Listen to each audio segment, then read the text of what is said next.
నమస్తే K24 news. రాష్ట్ర వ్యాప్తంగా తీవ్ర కలకలం రేపుతోంది. నిమ్స్ ఆసుపత్రిలో చికిత్స పొందుతున్న 12 ఏళ్ల బాధిత బాలికను తెలంగాణ రక్షణ సేన అధ్యక్షురాలు కల్వకుంట్ల కవిత పరామర్శించారు.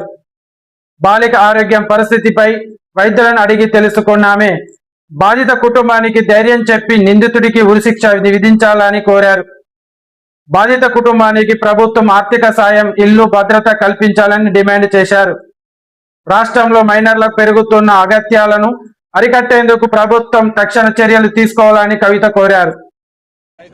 ఖమ్మం పట్టణంలో జరిగినటువంటి హృదయ విదారకమైనటువంటి ఘటన ఆ తల్లిదండ్రులను చూస్తే నిజంగా గుండె తరుక్కుపోతా ఉన్నది. ఆ తల్లి ఒకటే అంటుంది, 12 ఏళ్ల నా బిడ్డకు జీవితాంతం బెడ్ మీద ఉండేటటువంటి పరిస్థితి వస్తుంది. ఈ పరిస్థితికి కారణమైనటువంటి వ్యక్తిని ఉరిదీయమని మాత్రమే ఆ తల్లి అడుగుతూ ఉన్నది. నేను ప్రభుత్వాన్ని డిమాండ్ చేస్తూ ఉన్నాను.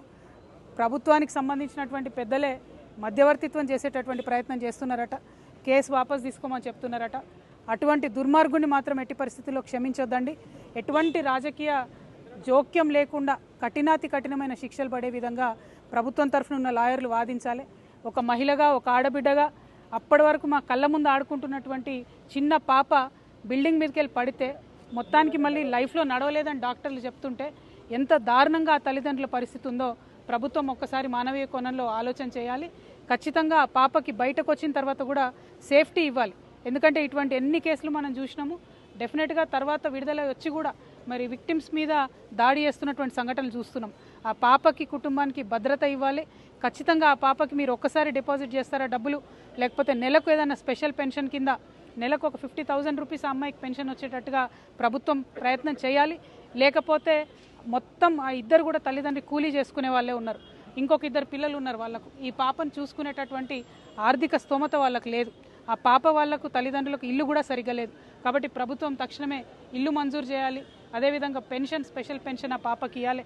ఎందుకంటే ఆ పాపను చిన్న పసిబిడ్డను చూసుకున్నట్టు మంచంలో పెట్టే చూసుకునే పరిస్థితి ఉంటుంది. కాబట్టి ప్రభుత్వం మానవీయ కోణంలో ఆలోచించి మద్దతు ఇవ్వాలని చెప్పి నేను డిమాండ్ చేస్తున్నాను.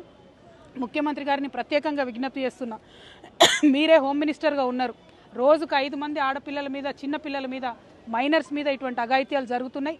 పోక్సో కేసులు అవుతూ ఉన్నాయి. కఠినమైన చర్యలు తీసుకోండి దయచేసి. రాజకీయ జోక్యం లేకుండా ఈ పోక్సో కేసుల మీద ప్రత్యేకంగా ముఖ్యమంత్రి గారు రివ్యూ చేసి మహిళా లోకానికి అంతటి కూడా భరోసా ఇవ్వాలని చెప్పి డిమాండ్ చేస్తున్నాను. Thank you. జై తెలంగాణ. జై తెలంగాణ.